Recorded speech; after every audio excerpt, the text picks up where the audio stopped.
Doing it my way certainly didn't, but look at that for a window fish going down through. Absolutely. You do make this look easy. Or it's either that or the heron had a few too many last night. Let's get on with it. Let's crack on. And scoop straight up. With the Ginrin scales on the top. Very, very sexy indeed. He said he's going to show me how it should be done properly. I didn't say such words. Yeah, you With did. that being said, and then just go straight in with a sock net. Like so. Quality. So which one are you going for next? I think we'll take the Kahaku next. Kahaku? There's a few fish in here we want to put over to the grow on.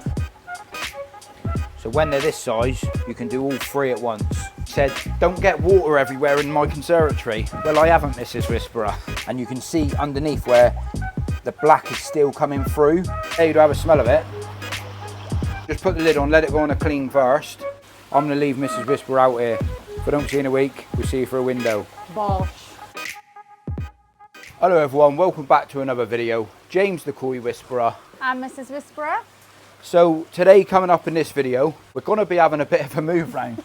Can't get me words out. We're gonna be having a bit of a move round with some of the fish that we've got. So we've currently got a load of koi over in this main pond. We've also got a load in this grow on pond. And the fish feed has just gone off. And I did tell you, Mrs. Whisperer, to turn that one off, didn't I? That being said, we're going to carry on with this video. Looks like we had a little bit of wind last night as well. Or it's either that or the heron had a few too many last night. That being said, so the plans today, we've got some fish in this grow on pond that we have moved on now. But there's also free fish that I just want to add as well with the competition that we had. I opened up a can of whip-ass, didn't I? One fish did, one. So that being said, so I'm planning to move 3 fish from the growing pond. What are you doing with that herring? He's drunk. But yeah, so 3 fish are coming over here into the main pond. But there's 1 fish in here that I don't really want to move on. We did advertise it to move on. We both sort of come to the decision of we don't really want to move it on. So we're planning just to move this guy here Tango over into this pond over here. And then not only that, what we have got, so we've also got another pond here, which there's some small koi in there, which we need to move over to this pond. So once we get them over into this pond, there's a few fish in this pond that we want to move over to that pond. So we got a lot of sorting out to do. Let's get on with it. Let's crack on. Right, which ones are we moving first?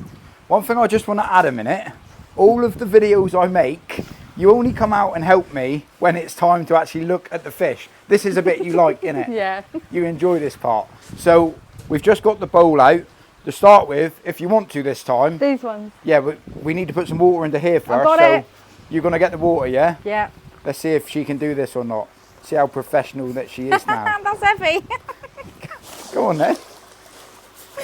Do I make it look easy? Yeah, you do. I can't even lift down. Do you want some help? Yes, please. And show us how it's done.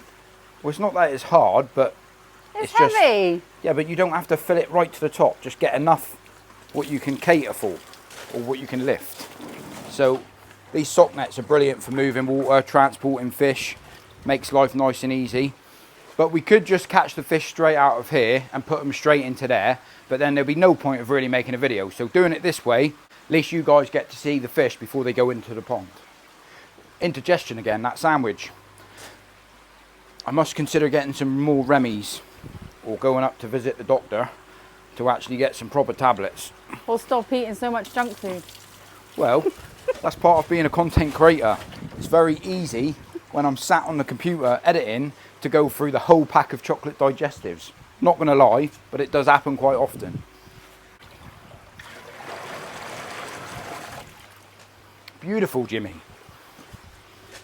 I mean, if you tried to lift as much as I tried, we'd be done by now. Yeah, but there would be no point in me trying to do that. It's not like we're in a rush. Why are you hiding behind a tree? I'm not. Right, so I reckon that's enough water there now anyway. So I'm being very brave now. I'm letting Mrs. Whisperer catch some of my prized possessions, as they say. Shall I go for the winner first? Well, if you want to, but just go steady. One thing, one little tip. Yeah.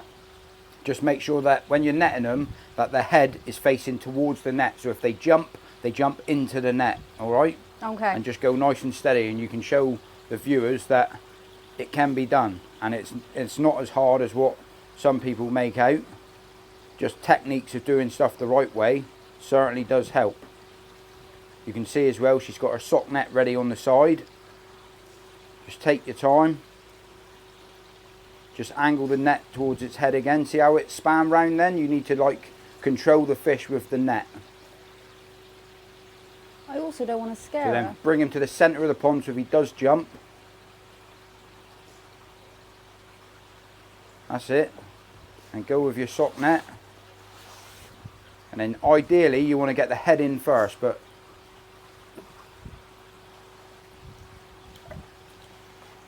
and scoop straight up. Like that? Well done, Mrs. Whisperer. And then when you're carrying it, just make sure that you hold your arms out long ways, so then it keeps the fish completely balanced in the middle without bending. No, long ways, so you've got to pull the net long ways. Do you want me to show you? Yeah, because it's quite heavy. A bit of the water out, make it a little bit easier for yourself. Yeah, and then up like that. Yeah, so your arms go out long ways to keep the fish dead centre. You do make this look easy. It is easy, it's practice and technique, that's all. I think it's just the pure weight of this fish. Right, make sure you drain the water out. You ready to go? Then put the fish back in the centre. Like that? Yeah, and then bring her over. And then which way, the bottom or the top? So then you fill the sock back up with water, and Yeah. then she'll come out the other end. And that's the safest way of moving any fish in any pond. So, well done, Mrs. Whisperer. This one has been my favourite since day one. Absolutely banging quality Chagoi, Deutz, and yeah, with the Ginrin scales on the top, very, very sexy indeed. For the people that has followed the channel and do know the channel, on the side of the fish there, she did damage herself a couple of weeks back, but I treated it, and it's, to be fair, apart from the new scale coming back through, it's absolutely bang on point. So spotting something early, treating it early, it just shows with good water quality. I was going to get Mrs. Whisperer to show you, but you can see yourself there now that I don't want to stress her out either. But yeah, well impressed with that. So Just told me he's got a...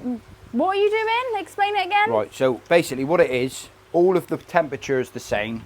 The ponds are pretty much the same. But the only thing that we can test for of koi hobbyists is certain things. So all I'm doing is doing a bit of like climatization. So I'm just going to be adding a scoop of this water to put it into that water before the fish go straight into there. So it gets a little bit of used to the actual water that it's going to be living in as such.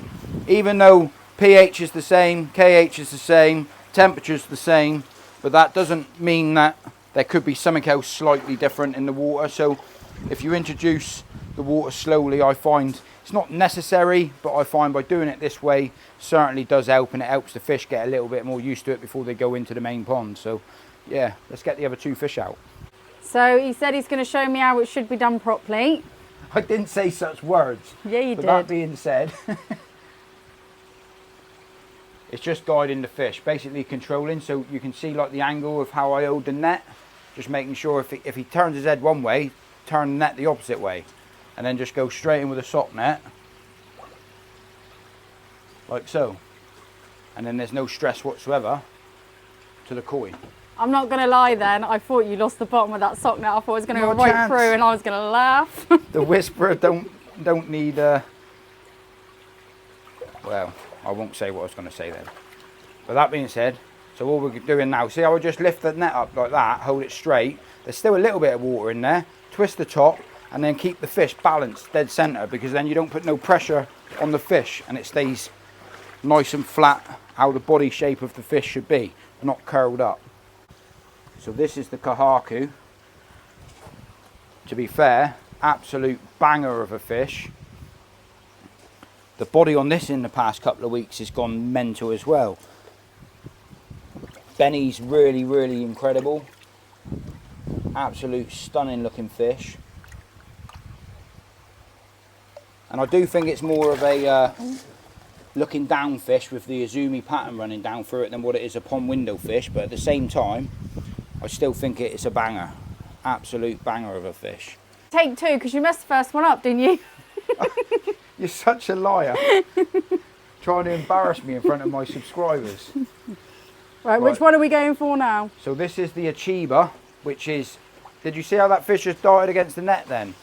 So if you just dip the net and go straight into the sock, that's how you do it. So this Achiba's gone, I believe this Achiba over the next year will be the biggest of the three of these fish. I think from what I've seen at the moment, the body and the power behind this fish is going to be incredible.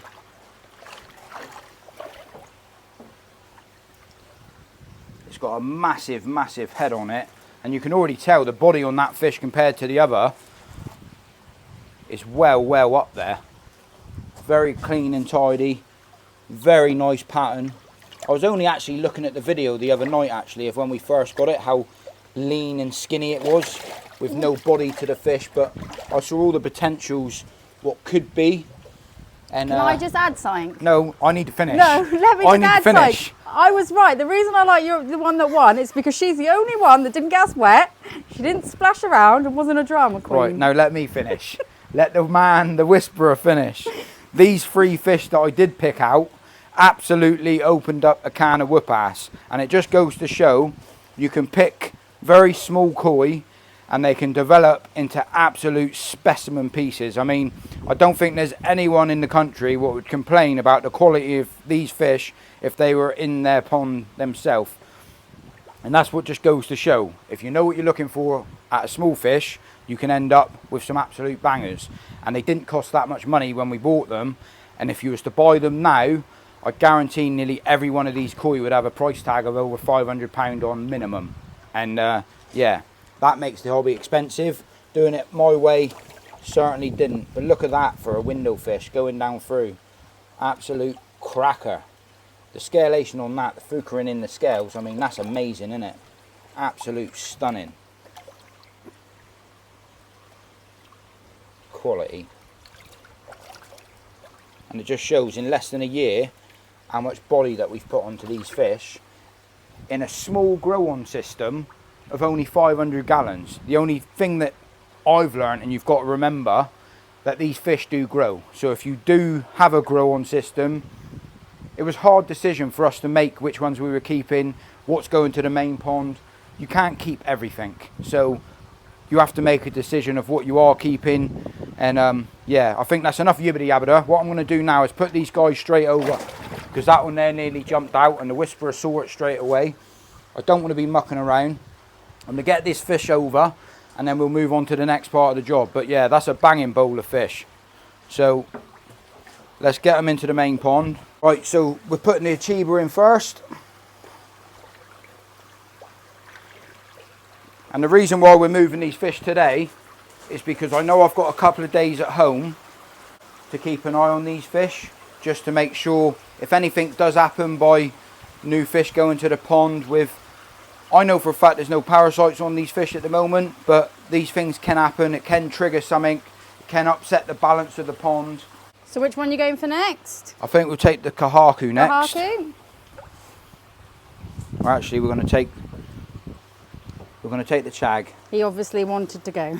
Yeah, it's just if they're in the right direction, there's no rights or wrong or which needs to go first or second or third, but while they're here, so this is the Chagoi into the main pond.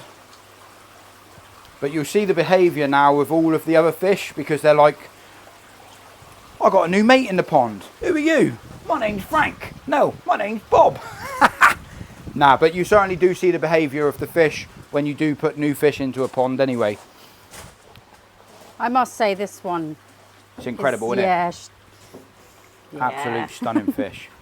So we'll put the Kahaku across as well. And one thing I will do as well later on, I'm going to add some extra beneficial bacteria to that pond with the liquid.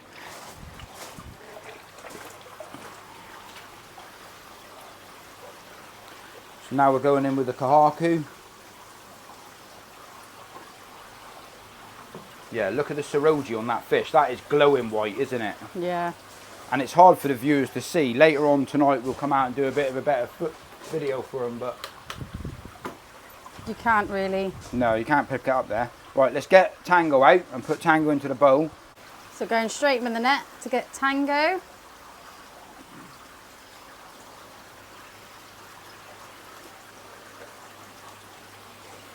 Here she comes. She's a cracking fish, but she is. It's just one of them fish. Because of the extra load of fish, I want to continue to develop the growth rates on the fish in the pond. You've got to lower the stock levels. It's the only way that it can be done. So we had Diamond in here for the people that follow the channel. That one there's been moved on. We had the Showa from Issa. That one there's been moved on. And to put 3 fish in, you've got to move 3 fish out. So in comparison, Tango's about the same size of the Achiba that we've just took out. So we are going to keep her. I mean, it is a bigger fish to keep, but it's one of them fish where you first start the hobby. I mean, this fish here has got to be coming up to 10 years old now, or we've had the fish for 10 years, and we had it at like 5 to 6 cm. But it's certainly one of them fish where, you know, you got to make the decision to either keep her. And it's just because we've had her for so long, we didn't really want to. We had loads of offers that people wanted her and didn't put her up for much money, but it's just one of them things really. We want to keep her, but you can tell this fish is never going to get any bigger really than what it is. I mean, it's got to be the 50 cm. 49, 50 in it. New net, new sock. Obviously, I do try to keep all of the systems with their own different biosecurity.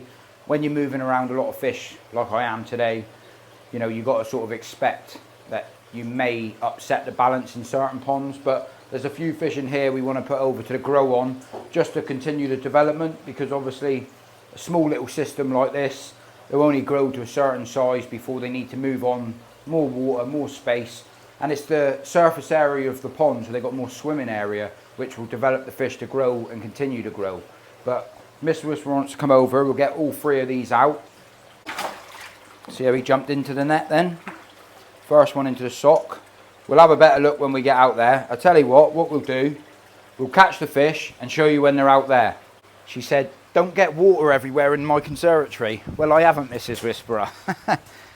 So these fish have grown exceptionally well in a small little tank, but I think the potential on some of these fish, especially that Showa, don't like being in this vat because they don't normally come out. But I think, not Showa, I said Showa, I meant Shuro. That's the trouble with these Japanese names. But I think the sumi placement on this fish is absolutely incredible, and it's still got a lot of work to do. When my son picked this fish, he did get a little bit of help from Dave at Southwest Koi, explaining to him the potential on the development of what's to come or what may come.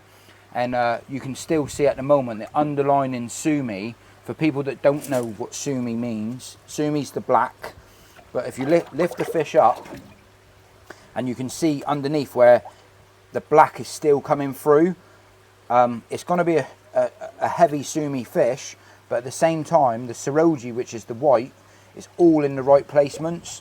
And looking at this fish from a pond window is absolutely outstanding. Montagura and the pet fins look very clean and tidy. But yeah, that's a very nice looking fish, to be honest with you. And then moving on to the 2 Kahakus in here. They're just clean, tidy, sort of no nonsense standard Kahakus. Nice placement with the Benny.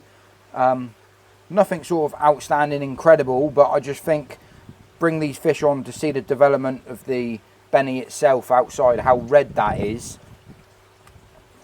I think the frucarin and the scales of this one is going to be a nice tidy looking fish. So definitely worth keeping hold of these guys for another 12 months. And you'll be able to see the difference of when they go into the grow on pond. It is coming up to the winter time at the moment, so the pond temperatures will start dropping. You can heat a pond. I have got a heater there, but the money it costs to heat a pond, after we found out last year, we're not going to be doing it this year. They'll still grow and develop into this pond anyway. And as soon as spring comes round, the start of the spring, these fish will start growing, and there's still another couple months growing season at the moment. So we'll get these guys shift over to the grow on pond, and yeah, hopefully they do well. So when they're this size, you can do all 3 at once. Making it look easy again. To be fair, it is easy, it's just practice and technique.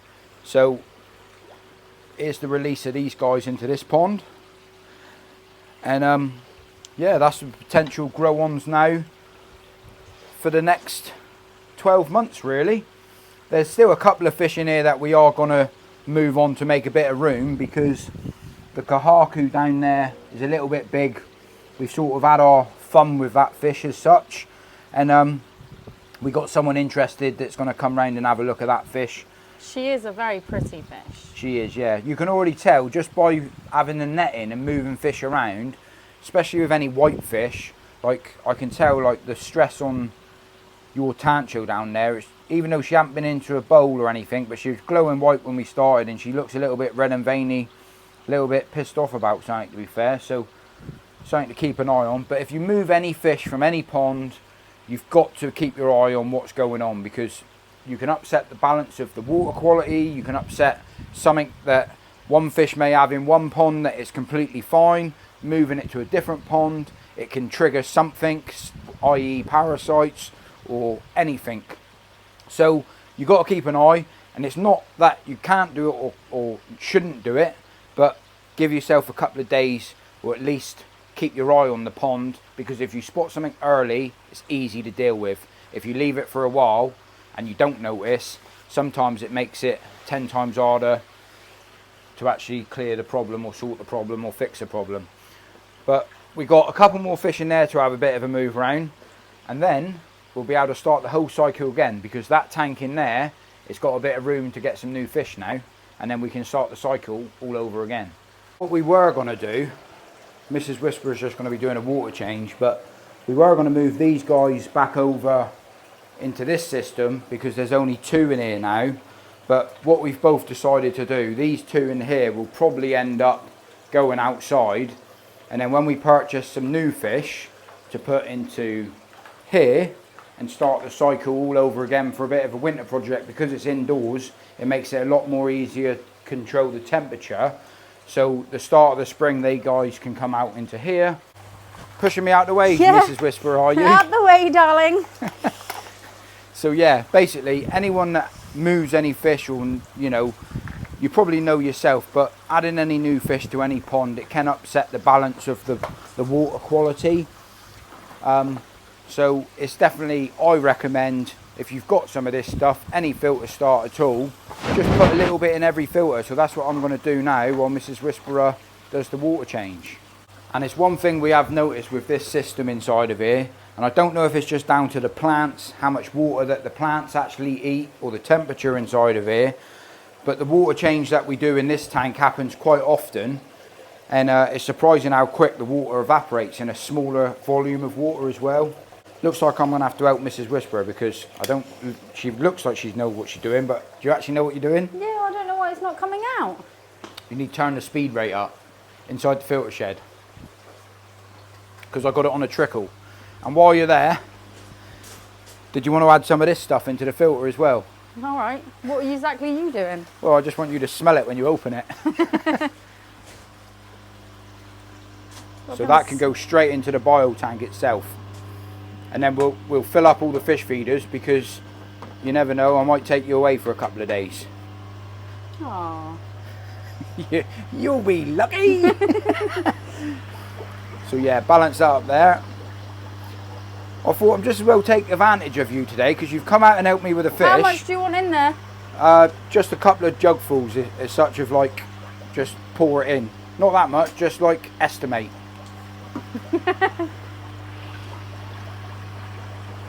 But I dare you to have a smell of it. Smelt worse. That's the difference of having a farmer girl. So yeah, a little bit at this corner as well. No, the other corner. Perfect. And then I'll have a little bit, I don't know, I can smell that from here, mine, it stinks. But yeah, I'll have a little bit over into this filter as well. Looks like you got to put the lid back on that drum because yeah. it went on a clean system. Lucky I just noticed that. I would have noticed it eventually. So just put the lid on, let it go on a clean first.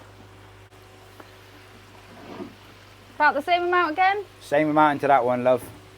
I do like the fact of me holding the camera in this video and you doing the work. But yeah, it's a good way, especially with the oxygen in there, to let it have a good bubble up with some beneficial bacteria.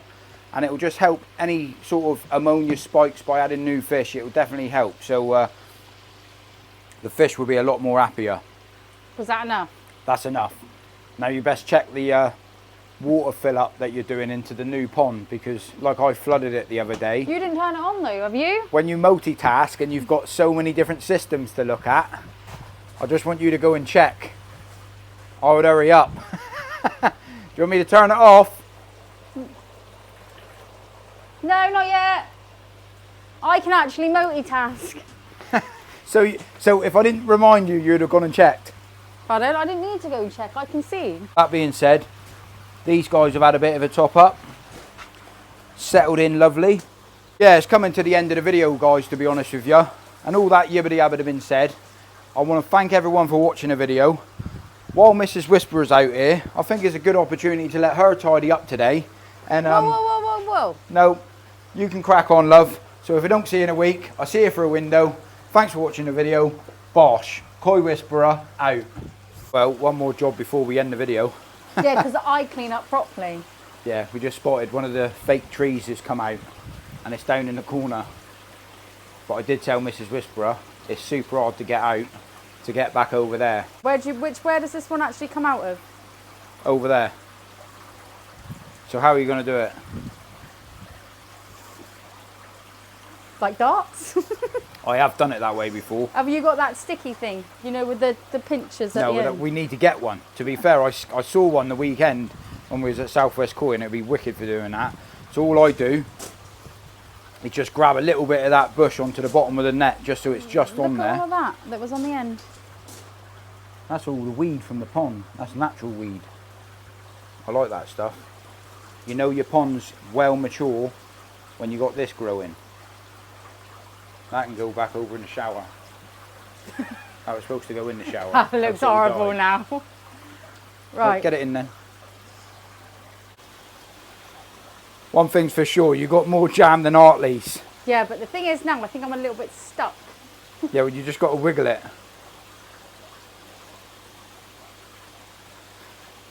A few moments later. Right, on that note, guys, I'm going to leave Mrs. Whisper out here. If I don't see you in a week, we'll see you for a window. Bosh.